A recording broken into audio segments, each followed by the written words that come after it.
I was still in my corporate job. I had a very good, stable position. But I realized that my life was not fulfilling.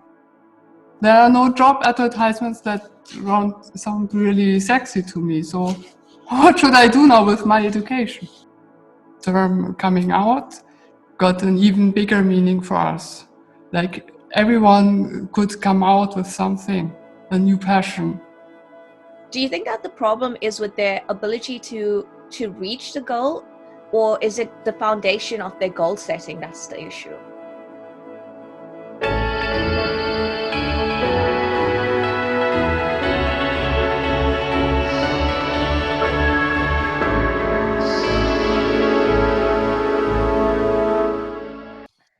Okay. Hi everyone, welcome to Refreshingly Human. We are a podcast all about human connections and shared experiences. And I've done an entire seasons of emotions. It got really, really deep, and I feel like the timing was not great there because our emotions were just all over the place that month. It was insane. So maybe it was good. We could touch base with our emotions, but maybe we also needed something a bit more lighthearted. So now we are going to do something a bit more positive, a bit more upbeat, and we're going to be talking all about achieving our dreams, setting our goals. And I'm so honored to be joined by Lucie and Vanessa from the Coming Out Coaches. They are liberating mind and body coaches who help their clients overcome physical and emotional pain, and they help you pursue your dreams and to become your true self. That sounds pretty amazing, right, guys? Welcome. Hi. Would you like to just tell us a little bit more about yourself and your company and how it started and why? Yes, sure. So hello, everybody. Hi. So I am Lucie, and I'm a certified life coach from the International Coach Academy, which is an ICF accredited training school. And I'm Vanessa. Hi. I am a certified fitness trainer and specialized in functional training and recently neuroathletic training. I'm also focusing on nutrition as a nutritional coach through precision nutrition. And in parallel, I'm still working as a scientific assistant at a university, and there I'm supporting researchers to handling their data and numbers. So that's like my second passion. And about the Coming Out Coaches, so how it started, about 2 years ago, I was still in my corporate job. I had a very good, stable position. But I realized that my life was not fulfilling. What I was doing was not fulfilling. So, okay, I resigned, and then I started to look for some jobs, but still didn't feel that what I'm looking for is exactly what I want. And at this, let's say my passion was, my joy was always to support others anyway in my life. This is, anyway I could do it, I would do it. So this was my part. And at the same time, Vanessa was part of a mentorship program, trying to find her mission and her life goals and to, her higher purpose. Yeah. Can I put one detail? Of course. So it was I was just had finished my PhD, and I was wondering, okay, what's now? There are no job advertisements that sound really sexy to me. So what should I do now with my education? Yeah. So she was searching as well for her life mission. And during this mentorship program, she also realized how much she loved supporting others. But in this time, more towards for sports and how to have a good physical shape and feel good with your body. So we were sitting there together. I mean, we are a couple, okay? We live together. We were talking about all of that and realizing that I want to support others through changing a bit their mindset and how to find joy. And I want to support others to become more inspired and train themselves and get healthy and fit. So then we decided that I would we would both pursue more studies. I would be a life coach, and Vanessa would increase more her studies on sports. Mm-hmm. Exactly with what, And then we decided, let's do this together. And we decided to be the coming out coaches. And why the coming out coaches? So since we are a lesbian couple ourselves, we thought we would like to support LGBTQIA individuals, as well as their families, their friends, whoever is in their close environment, so they can, live a life by being true to themselves and by being, connected and have a great life altogether. So this is how the coming out coaches were born. That's amazing. That's so inspirational. And I love that you guys decided you wanted to help your communities and then went and got the extra knowledge and the certifications to do it. And yeah, that's really cool. So where are you guys based? And is it an online coaching thing? And is it only for the LGBTQI community, or is it open to everyone? A little bit more. So we are located in Switzerland, in a small town, or between towns, let's say. Close to Lucerne. Close to Lucerne. Very nice mountain area, or they're pretty close. And so our business is online mostly. So it doesn't matter where we are, we would always find a time and tools to meet virtually. And since you were asking about, is it only for this community? It started like this, but we also realized that our approach is like universal and every human being could benefit from it. And now this term coming out got an even bigger meaning for us. Like everyone could come out with something, a new passion, a new lifestyle, new goals that they were afraid before to set for themselves, or whatever it is. So now we even see it in a large future, in a bigger context. Cool. That's awesome. That's good. It's just good to clarify who your target is there. Well, the targets are humans. This is it. Of course. We are ready to support anyone. It's just that because the LGBTQIA community in general hasn't been as approached and as supported as we would hope. So this is the only reason. But of course, whoever would need our support, we would be more than happy to be there for them and help them achieve their goals and become their true self. Amazing. Well, so I saw in you guys' bio that you say you can help people accomplish whatever they want, and wow, I think that's a big statement. Do you think that when people set out to do something or they set out a goal, do you think that the problem is with their ability to reach the goal, or is it the foundation of their goal setting that's the issue? Well, I would say that it's the first, let's say, challenge is the fact that we don't believe a lot in ourselves. And also it's not that easy to really commit and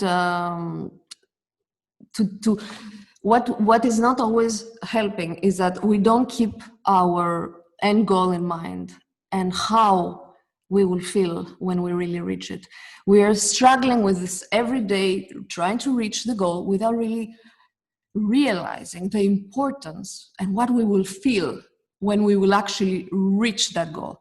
So if you put this feeling, this euphoric feeling of really the moment you get what you worked for, and you have this in mind while somehow trying to stay to your commitment or try to overcome whatever is holding you from having this courage to do it, but thinking, oh my goodness, when I will reach this goal, it's gonna be amazing, this high, to have it in mind that it's all about that feeling.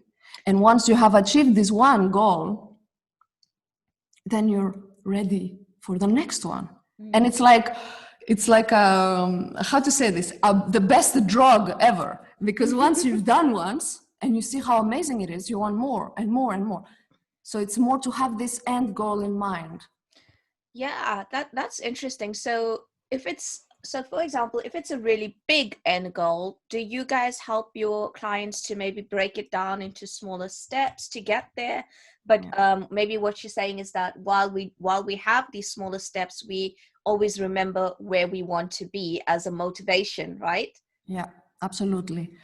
Definitely, we break it into pieces, into little targets, smaller targets, and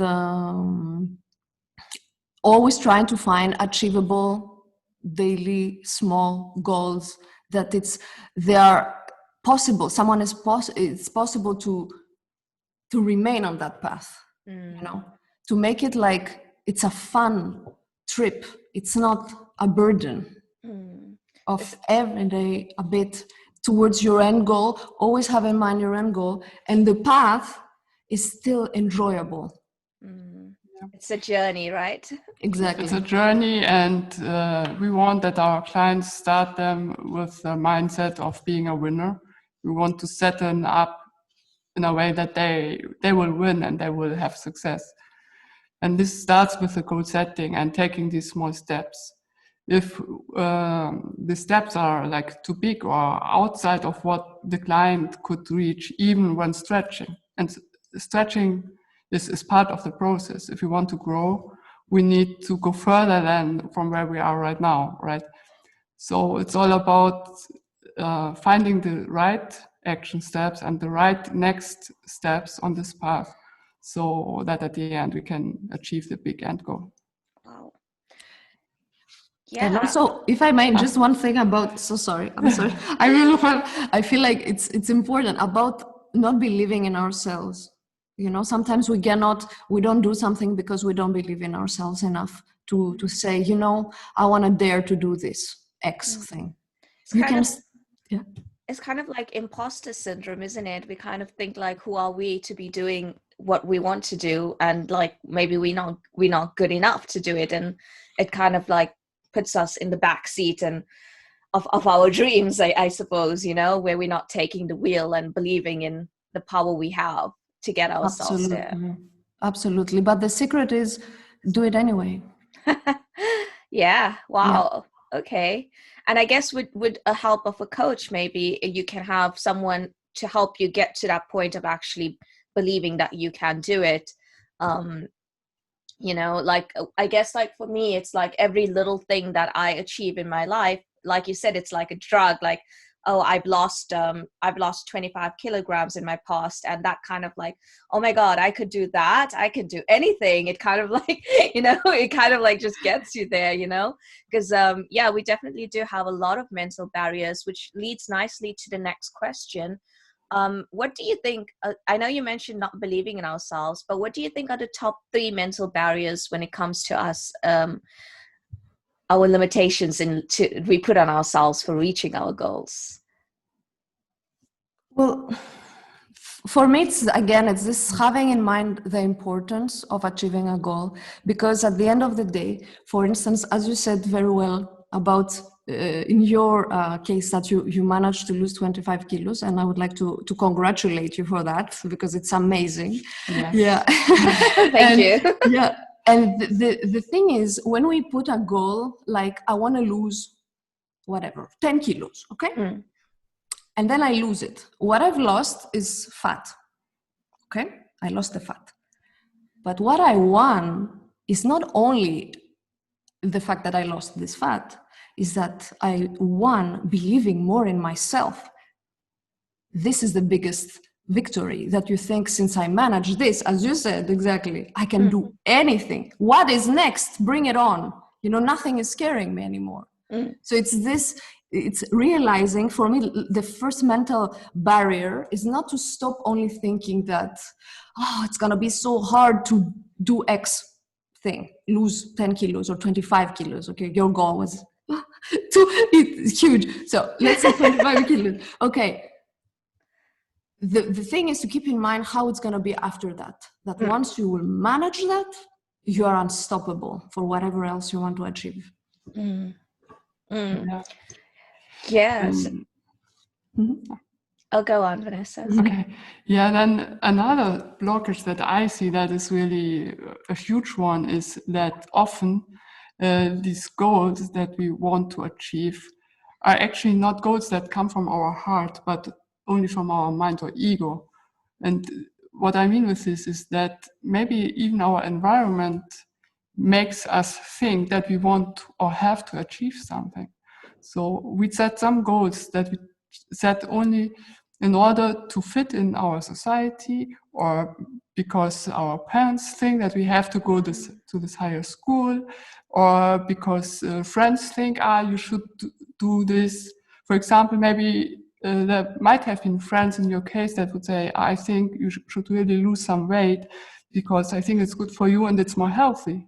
But if it's not you, and if it's not you who decide from your inside that you really want to achieve this, it would have been much harder or even not possible for you to achieve your goal with this.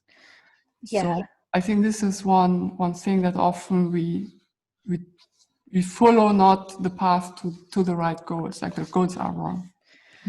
I love that, Vanessa. You know, it just reminds me, my therapist told me recently that he thinks I'm like this superhero who's trying to like knock down all these ignorance and preconceived notions. And I totally agree with what you just said there, because I was someone who was brought up in, I mean, I think a lot of us, most of us are brought up in a bubble, right? And we are told what to think, we told what to believe. And along the way, we kind of like lose our independent thinking and we lose touch with our true selves. And I know for me, it was a huge journey to go from realizing my true self as to who I was told I was supposed to be. The benefit I had in that case was that I was never comfortable with the person that my society wanted me to be. That person just never felt like me. And that was my advantage because it helped me to realize who I was independently, apart, away from that. And it's so true that we don't realize what we really want if we are clouded by what everyone wants for us. I absolutely love that, Vanessa. Totally agree. Thank you. So I think we mentioned 2 mental barriers there, didn't we? I have a third in mind that for me is very important as well, is that we compare ourselves to others when it comes to goal settings. For instance, we can see around us, it's a bit of the peer pressure. We see around us, because right now it's a trend with the goals, everybody's setting goals, let's see how many things we can achieve and fast and more effectively, and there is this pressure of making more and more and more. And at the end, we put ourselves into this mindset that I have to do the same. And we try to do as fast, and what if this is not our rhythm to do things, What if we need more time? What if we need a different path to reach this goal, whatever that is? Because our path is unique anyway. And when we start a goal and for any reason we fail or we quit, we have the tendency to compare ourselves with those that accomplished that goal or made it, or wow, or they were champions. And we never compare ourselves to those that never even set a goal. So, we never wonder, the winners, how did they really make it? How hard was it? We see only the end and we don't see the path. So it's a bit to think about this, the comparison with others. Amazing. Yeah. I'm gonna just put a story there from my own experience, exactly what you said, Vanessa. So with the online world, I'm sorry, Lucie. With the online world, I think there's a lot of pressure, and I speak about this a lot in my podcast, because like you guys said, you only see the people who are successful. You don't actually see the people when they're starting off. And I know when I started off on the online world, I had absolutely zero knowledge about how to do anything. And you join these communities and you join these forums and you see people like, oh my God, I put my podcast on and I got 1,000 downloads in the first day. And you're like, what the hell? What's happening with my podcast? And then eventually you start feeling like you're not doing good enough. But then you realize that, wait a minute, there's a story behind this guy who got 1,000 downloads on his first day. He's not telling us the whole story. He's not telling us, he's just showing off that he got 1,000 downloads, but there's a story behind that. And you realize that it's literally impossible for someone to just put out a podcast and just get 1,000 downloads on their first day without having a plan to get there. Absolutely. Absolutely. Yeah. But on that same note, Lucie, do you think that we can also look at people in a way that we use them as a way to inspire us? So wait, I just want to show you something actually. 1 second. So I have this board. Can you see that? Beautiful. This was my weight loss board. When I started my journey, it has like pictures of me at different weights. And then this is a friend of mine who I used as inspiration, and I put her on my board because she lost the similar amount of weights to myself. And I had this on my desk, and this was my number. And this is my number right now. I've actually reached it. And I never thought that I would reach that number in my entire life, because I've been overweight my entire life. But I used this friend of mine as a motivation to help me, because I felt like if she could do it, I could do it. Yeah, exactly. Exactly. Wow. First of all, you are amazing. Your inspirational board is amazing. It reflects who you are now. It shows your battle in one frame. You have what happened. You took your life into your own hands, yourself into your own hands, and look at what you've done. So it's incredible and very inspirational, really. Oh, thank you. Yeah, and it gives one more to detail this a bit. Of course, we can look at others and what they achieve, but it really depends on with what is our mindset behind it. Is it to motivate us, to pull us up like you did? It's an inspiration. It's this, okay, she did it, so I can do it as well. So this is a powerful technique to use to help us. Or is it to compare ourselves and make us small and like, oh, she's so awesome and I still didn't start my journey, or whatever are these negative thoughts. So it really depends on, our mindset behind it. Yeah, absolutely. Because I could have done exactly that. I could have been like, oh, she looks so lovely. She's so energetic. I'll never be like that. And I could have just never taken the steps. It's definitely the stories we tell ourselves. So I do see like a lot of, I think in every field, not just in coaching, there's a lot of generic advice on the internet of what we should be doing and how we should be doing it. So do you guys see that out there? Can you point out any top generic advices that you have seen? And what do you guys do that's different to what we are being told to do online when it comes to setting goals and achieving our goals? You're right. There are a lot of generic advices, but I would say that it's not necessarily a bad thing. I mean, often these generic advices are also proved techniques that work for many people. So there's the possibility that it will also work for you. But then there are also people, and for those people, they need a different approach. And these generic advices might not be the right ones. And there's another thing, these generic advices in general, it's like knowledge. There's a lot of knowledge out there. And if knowledge is the only thing that we would need to change or to achieve our goals, then, if I'm honest with you, we would not need any coaches in this world, right? Because it's just the knowledge that is out there, and with online, it's even for free. If this would be enough, then all of us, we would have like thriving businesses. We would all be super rich. We would have an amazing partnership or even a family, and we would all be thin and athletic. But obviously it's not the case. So we need more than just the knowledge and the advice. We need coaches, for example, or mentors that hold us accountable, that believe in us when we don't believe in us in the first place. That maybe also have this bird's eye view to be able to do what we mentioned earlier, to see what could be the next actions, the next steps that you can achieve. Because when you're inside of your system, you might not be able to see this. So that's also good. That's why it's good to have someone looking from the outside perspective on your situation. Yeah. And mainly our approach, to be even more specific, is that we want to take you from where you were until today to where you want to go, to whom you want to become.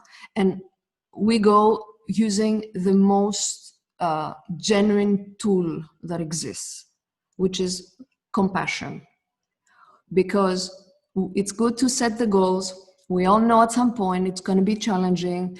We can maybe not manage to commit. And then when this happens, some voices are appearing in our heads saying, oh, you're not good enough. Oh, you said you wouldn't eat this thing and you ate it again.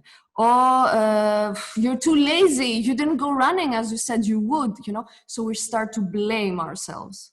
And, or I said that thing, I didn't want to say it, or why should I should have said the other thing. And in other words, we are bullying ourselves.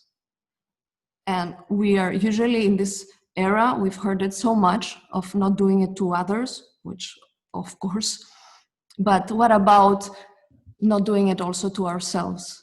And to approach ourselves with compassion and love. And if one day we don't manage something, we go back, or several days, go back with our coach and say, I said I would do it, I can't. So our role is to revisit these goals and see what happened. What didn't work for you?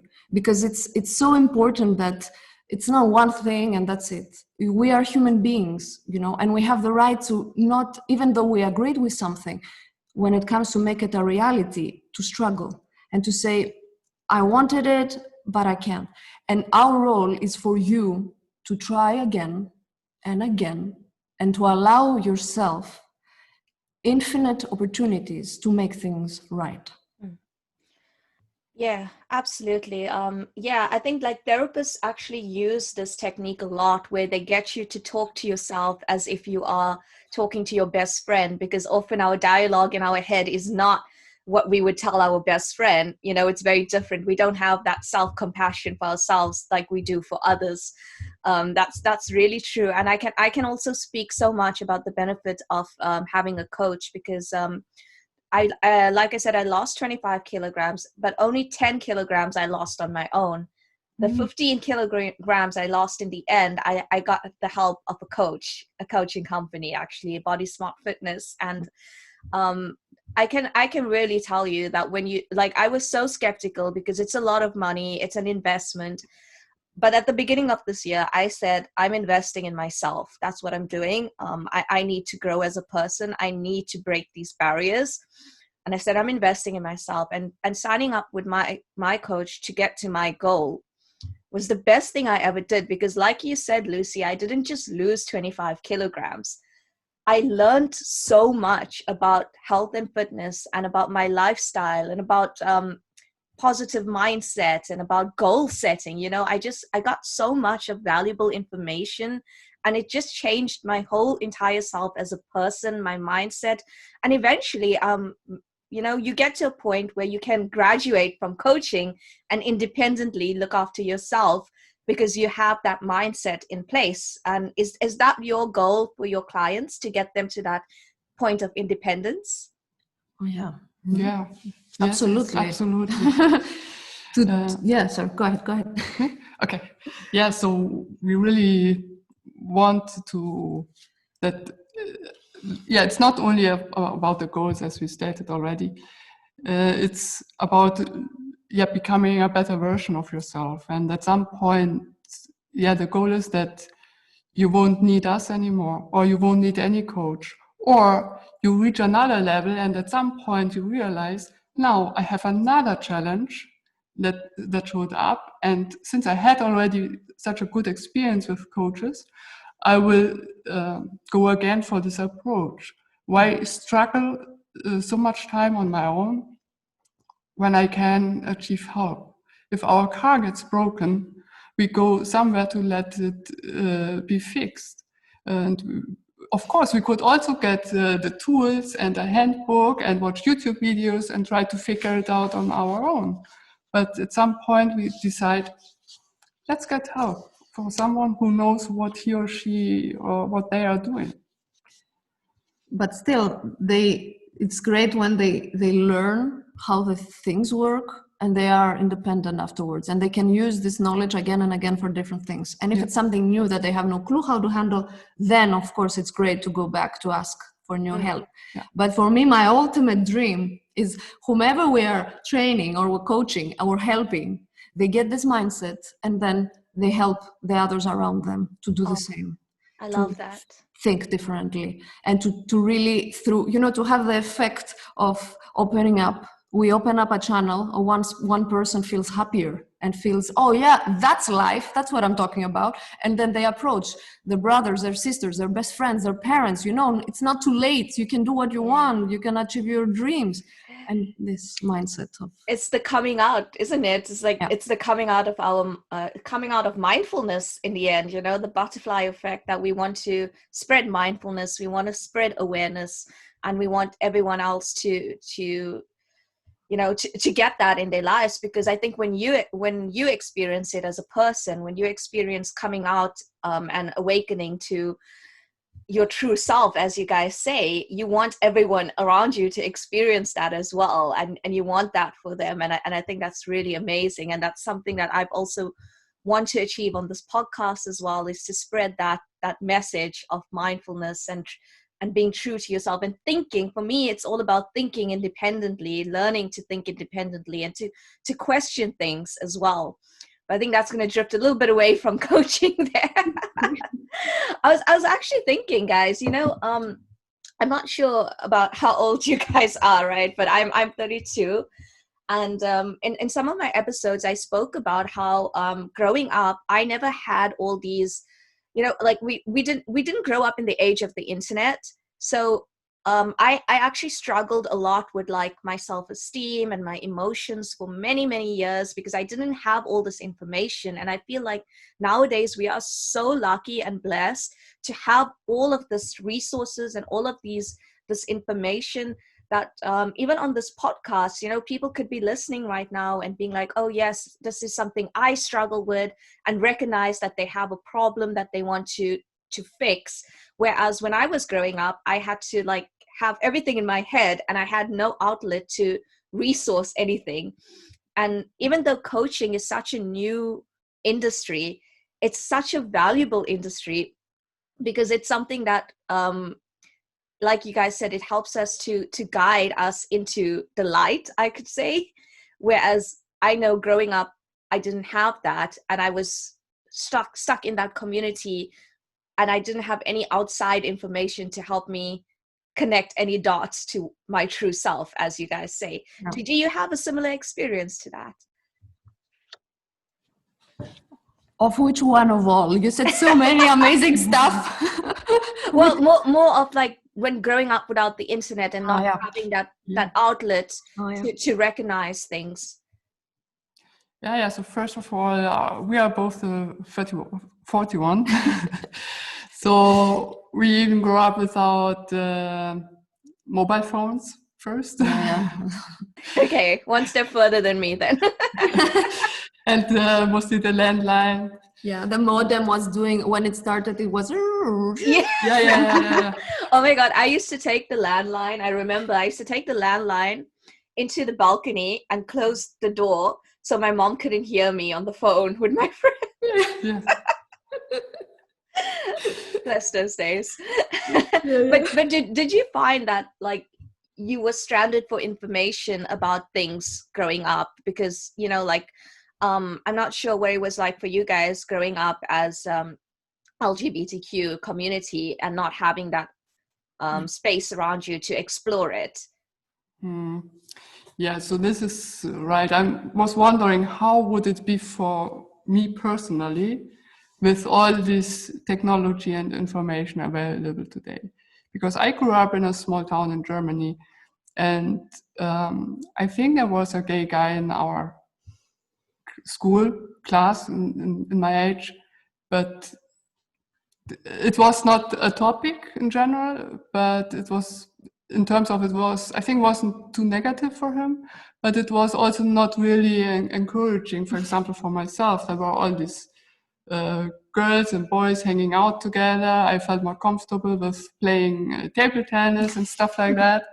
And I was wondering, and there was like no information available. I was not in an environment. I knew, let's say, no girl or woman that was out and that was a lesbian, that I could ask in a break, for example, hey, would you take me to a party with you, or something, to somehow explore what were like, let's say, shy thoughts in my head. So I started to just ignore them, trying to fit in. And at the end, I came out first to myself at the age of 34. Wow. I was single for 10 years, wondering why there is no guy around me that I like, that I feel attracted to. I was working in car companies where I was like the only woman in a department of around 40 guys. And I was wondering, okay, these are all engineers, supposedly attractive men. Why not me? And I think with more information or easier available information, maybe I would have found different ways, like to know where to go. Where could I find like-minded people or women? Yeah, absolutely. I think, like I said, I think we are so blessed nowadays to have this information and to be able to speak about it and to be able to hear that story, Vanessa. I think a lot of people would be able to connect with that story. And wow, 34, that must have been quite a painful journey, maybe. I wouldn't say painful. Through this time when I was single, I think I learned a lot about myself. I learned how to be happy also on my own. And then there were just some events in, let's say, 6 months. And it was also with the help of a coach at the end. Although I went to this coach because I wanted to clarify my mixed feelings for a guy that was interested in me and who didn't accept a rejection. And at the end, 1 week later, after this coaching session that also involved like hypnosis, I went to another event, and that was just, let's say, heterosexual, normal, whatever event, nothing special.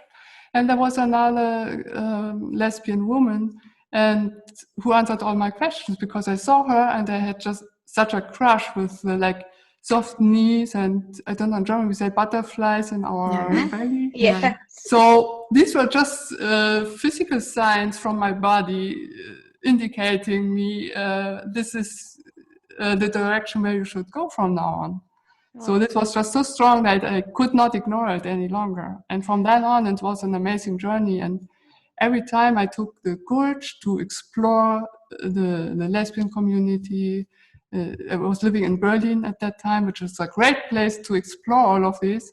Every time I took the courage and went out there, the universe rewarded me with amazing events or situations, like meeting new people. And so And I would say it also, wasn't painful. These 10 years, because this you forgot to, she's telling me about it every time, and today she forgot to say it. It's also how she discovered so much her passion about sports. Oh, Sure. Yeah, now you remember it. Now you remember. Yeah. She was rowing and a lot and running, and this is how she kept herself, I think, this was my mentally social, strong with all of this, a lot of sports. This was my social network, and also like I discovered that sports can give you so much in terms of for your self-esteem. It's proven there is a lot of crazy and amazing chemical stuff happening when we work out, in terms of hormones that are released that make us feel good. Wow. So. I love that you focus on the journey there, and it just aligns with you guys' company there, because you focus on the journey and what you learned and how you became your true self in that 10 years. That's really amazing. I love that. Like I myself, I was married for 7 years to in a marriage that was not for me, basically. And I can so connect with that feeling of that 7 years for me was a growth experience in where I learned a lot about myself. And totally different though, because totally different. But I love that. I love how you focused on your journey and what you learned and what you experienced. And I think that's great alignment with what you guys are doing. And let's go on to the fact that you guys are so into mindfulness and nutrition and sports. And I really want to know what role does all of this play in discovering your true self, and how does it all align with setting goals for yourself? Yeah, so to start with, when we were talking about what are these mind blockages, and I mentioned that maybe the goals that we are pursuing are not ours. So using mindfulness and maybe even meditation to think of, if you think of a goal that you think you have, how does it feel for me? Does it sparkle joy in my heart thinking of this goal? Or is it basically a fear of that others might judge me for not, if I don't have this goal or things like that? So using mindfulness to distinguish, is a goal really my goal, or is it coming from somewhere else, from my environment? This is really also a way to discover ourselves and to discover who am I, what are my goals. So I think these two things, like to be ourselves and setting goals, it's just very, very tight connected, the two together. Yeah, and because you said about nutrition, you wondered how nutrition fits in all of this. So it's for us, it's like such an important part for any transformation, any goal that we want to achieve, irrelevant of how we feed ourselves. But how does nutrition really fit in? Is that if you want to allow yourself the chance and the space to become who you really are, which this is the ultimate act of self-love, allowing myself to be who I am. So going from a suppressive mindset to freedom, going to being someone that wanted to please others to being someone I want to please only myself, nutrition is the first big step to do that. Because if I give you a little analogy, assuming you have a car or you had a car, anyway, at some point in your life you had a car, which you could have paid any amount to get it. It's probably maybe a second-hand car, or is it a luxurious car? Okay, you have your car, it's yours. You will wash it, clean it, park it meticulously well so nobody hits it. Okay, you will do all its services. You will put good fuel and good oil, and if you can afford it, you will put great fuel and great oil. Okay, so you will do whatever it takes so you don't jeopardize its performance. Is this right? Do you agree with that? Yeah, totally. Yeah.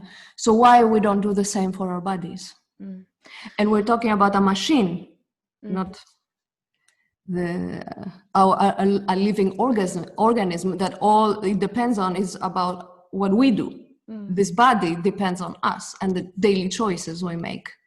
So I just want to ask what your definition of nutrition is, because just like from my experience with weight loss, like we do like with my coaching company, we do like a 80-20. So it's like 80% wholesome foods and 20% leeway for everything else we want to eat. So it's kind of like, for me, it was kind of like finding that I connected with that kind of approach, because I know from personal experience, if I had to say I'm never eating chocolate again, the moment I switch off, from that, I'm like, give me all the chocolate in the world. So that 80-20 is something that works for me. So what's your guys' definition of nutrition?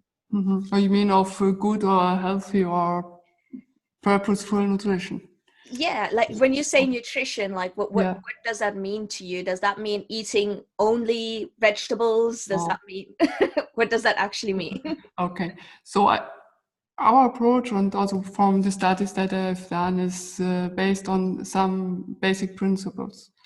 So one is also including mindfulness. so that you eat when you're hungry and you stop when you're full. And you are aware of how does it feel when I'm hungry? How does it feel when I'm full? And by the way, how does the food taste when I continue to eat despite I am full? If you put a focus on it, maybe you will notice that it is actually less tasty as the first bite was when I was very hungry. So mindful eating is one part.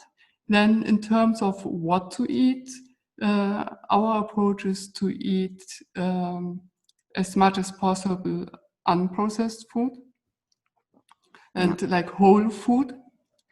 And then in terms of how should the plate be, should it be ketogenic, should it be low carb, should it be, I don't know, high protein, I think this doesn't matter that much for most of us.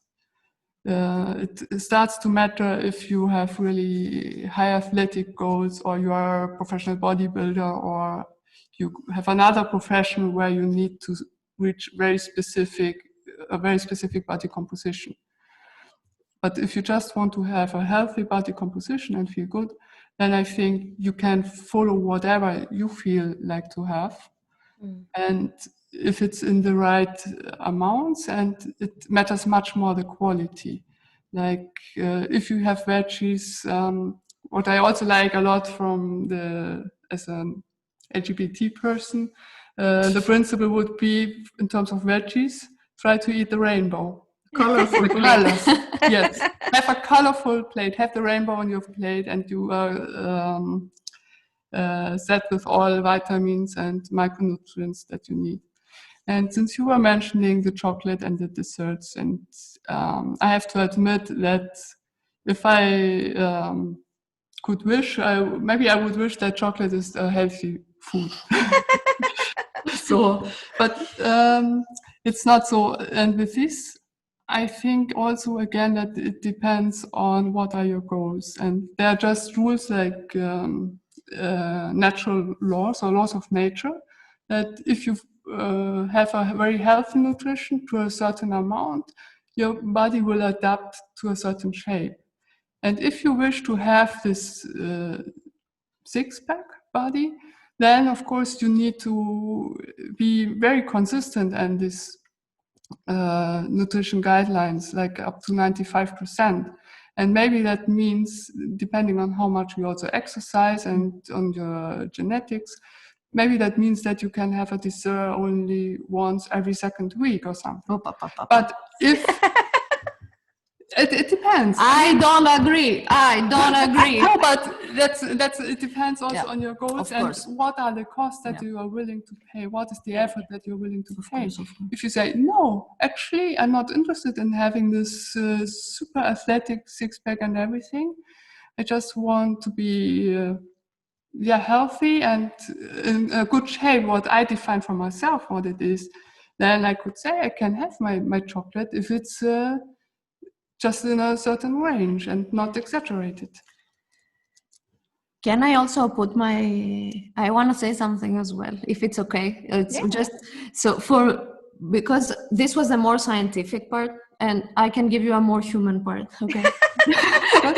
No, I mean a more everyday approach. It's that for me, what is so important is to add home cooking in our daily life. This is the top of everything. Even you want sweet, you want your dessert. I promised her a dessert yesterday, which I didn't make finally, but I will today. I'm committed to making it. Mm-hmm. Yeah, you want dessert, you make it on your own, and you choose what you're putting inside.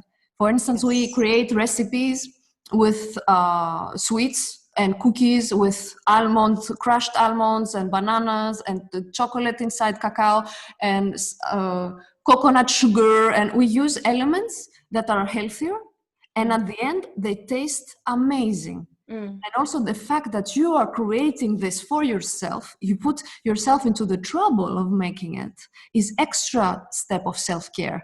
Not only I'm eating healthier, but I'm creating it for myself, and this feeling of being self-sufficient is amazing. 100% agree with that. I mean, I still do eat things that I don't make, but I would say that 90% of what I eat is things that I actually make. Well done. Well done. So a lot of my audience are really interested in any advice or tips on how to reach. So like they reach their goal and then they kind of like fail to keep it up. So say, for example, I lost 25 kilograms and now how do I live my life and keep that 25 kilograms off? Because it's easy to fall back into old habits. So what they want to know is, how do we create sustainable long-term success? And what's your guys' advice there, or take on that? Well, I have one which is for my clients and for myself. Okay, that is the most important one. Whatever you do, it must bring you joy. This is so important. You need to define, let's say you start with your coach, you put your a goal, whatever that is, you choose the path of doing it, which could be every day do X, Y, Z. Okay. And then you realize, you struggle with it. Okay. Which means it doesn't bring you joy. If we take an example of someone who has committed, I want to get back into shape, and I decided with my coach, Vanessa, I want to run every day 30 minutes or whatever that is, whatever the goal is. Okay. So the first day is, wow, the person is so motivated. Yes, I can do it. I'm doing it. Wow. Which I feel great afterwards. But then the days pass by, realizing that it's more and more of a struggle to get out of the sofa, get dressed and go outside. And then the person starts to feel, bad about themselves. Oh no, I said I would do it. I'm not doing it.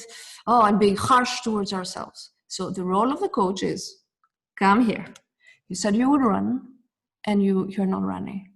So what is happening? Oh, I don't like it. I feel I'm struggling. Okay, let's find another sport, or let's find another solution to combine. Some days of the week you will run, and other days of the week you can do something that brings you joy. It could be put music and dance. It's just about creating this joy, because all our life is about doing stuff that almost all we don't like, we don't enjoy. We want to reach a goal, and we think that the only way to reach it is through suffering, but that's not the only way. That's not. So it's about revisiting the goals, and talking again about it, and see how can we make it fun. And by searching, we will find ways. There are always ways to make it fun, no matter the goal. Yeah. And another thing is, like we also mentioned with your coaching and then towards the nutrition, is it also depends on how we achieve the goal in the first place. If you would go to such a, let's say, crash diet, like lose, I don't know how much in 2 weeks or in 1 month, and you eat like nothing all over this time, or just very little, first of all, there are many unhealthy processes starting in our body that will physically lead to this effect that you would start to gain again once you start to eat normally again, maybe even healthy and in the right bounds, if you manage. Because usually if you sacrifice so much and like you starve yourself, you deprive yourself, then at some point no one has the willpower to keep this up. So we come back to joy, and also what you did, like this 80-20 as a rule, to never get us to this feeling on the process already that it's that we are depriving ourselves, or that we are forcing ourselves to do whatever. But to find what is working for us and to change habits at the end. Yeah, that's so connected to the last season that I did, because we did an episode on joy, and we do talk about I had a CBT practitioner come on the show, and she was talking about how we have this emotion of happiness and joy as a way to keep us motivated, and it kind of, in a sense, it kind of gives us that reason to be alive. That joy gives us a motivation to be alive, a motivation to keep going. Absolutely. Yeah. Absolutely. And I love that you connect that with our goals as well, to use that joy and to use that as inspiration to get to where you are. I've never thought about it that way, but it's definitely so true. It should be the only way. Whatever we do, it should be with joy, and find the ways to make our life fun. We already know we're gonna die. Let's enjoy every single day to every goal. Sorry, I don't want to put it dark, but it's true. Let's true. enjoy in every moment, no matter what we want to achieve.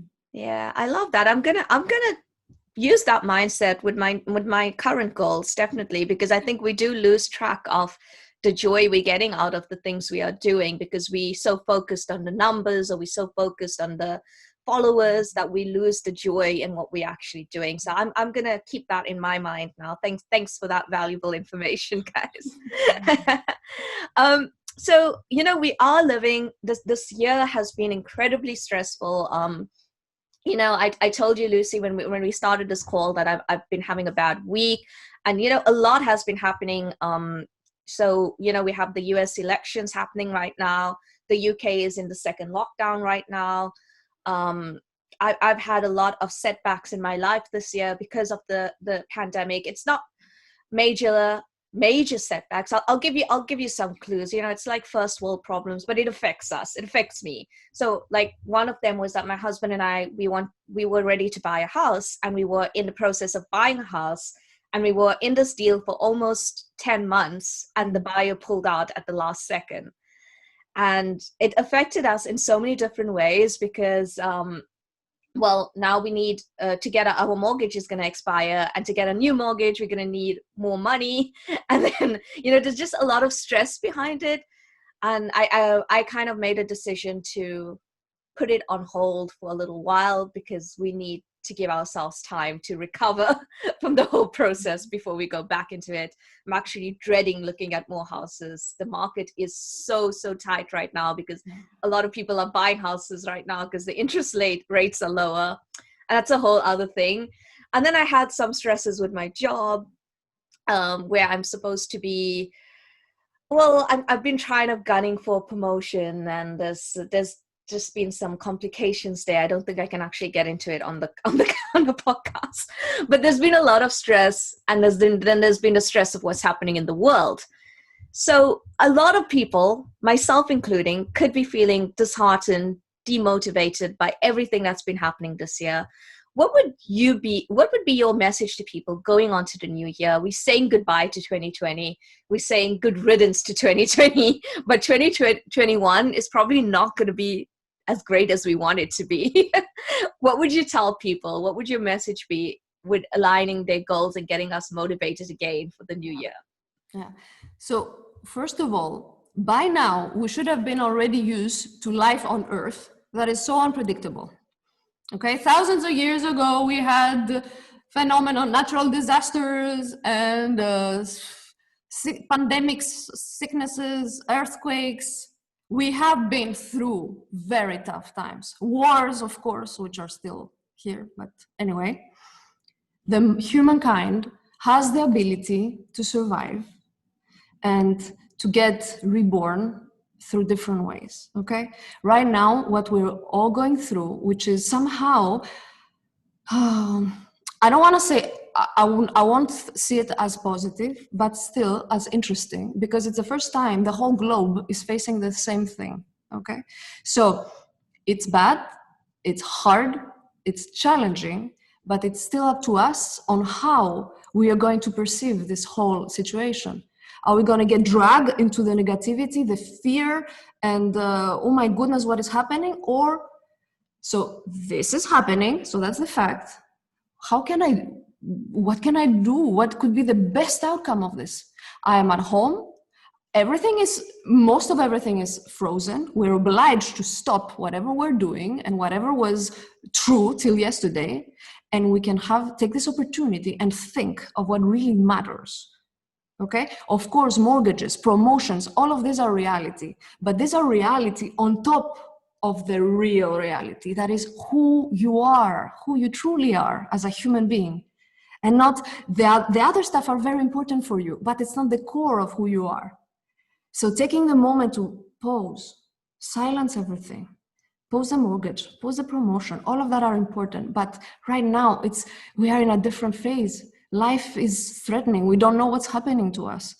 I don't want to make it like dramatic, but it's true that it's an opportunity to say maybe more simple things matter more, of spending time with the one I love and being at home and cooking and thinking and being closer to each other, and shut down too many voices and say, when start to think of your new life after when the corona will be over. Someday it will be hopefully over. What have we learned now? How can we use this to become better people, better society, better everything, better spouses or partners, better whatever, better daughters, better friends? Take this time and rethink a little bit, because maybe this is not the worst thing. It is bad, of course, because people are dying, and this is the saddest thing. But still, for those that were still alive, what can we do about that? And another thing that helps me always when something isn't going the way I imagined it is I remind myself that at the end, the universe wants nothing more than to support me. So whatever is happening, for example, not getting a promotion, me personally, I had my worst working experience in this year in a company where I have been in the first part of the year. And you might wonder in the situation, why me? Why is this happening? And at the end, I have to say, with all experiences, even this last one, after a while, when things I moved on, there was always something better coming. And if I look back at all these situations, I see that they made sense. Yeah. And at the end, they pushed me forward. Yeah. And so from this experience, I have to trust that also with what is happening now, what will happen in the future, it will be something good will come out of it. Yeah. Yeah, I mean, I totally agree with that, Vanessa. I do think that in the moment when things are happening, it's very, very difficult to see that, and I agree with you, because it's the same for me in my past. When things happened or didn't happen, it usually led to something better, a better opportunity. But like, just to honestly acknowledge the emotions where you're at, it can feel like overwhelming. It can feel like, like, I think, like, for me personally, it is feeling like you waiting for some sort of good news, but no good news is coming. And I think, like, for me, what I did in my mind is like, you know what, 2020 is just not the year. I just gotta accept that. I just gotta move on. And that's my kind of way. And in the future, yes, if something good comes along, that's great. Yes. But I think don't lose the trust. Yeah, that's the important thing. And if it's not coming for you, then you can create it. That's true. I would have to definitely think about that one. How do I create it? But going back to what you said, Lucie, I love it. I love that you acknowledge that our world has been through shit in the past. It's been through shit. We're still here. Humans are still here. There's so many species that are extinct. There's so many species that didn't make it, but we are here. Yeah. And I think that as humans, we do tend to forget that we are survivors. We forget that in the moment. And like you said, it is sad. A lot of lives have been lost. But you who are listening to this right now, you are still here. You are still alive. And you still have that ability to turn this thing around into something positive in the end. Not saying that the situation is positive at all. It's sad, but what can we get out of it? We are still here.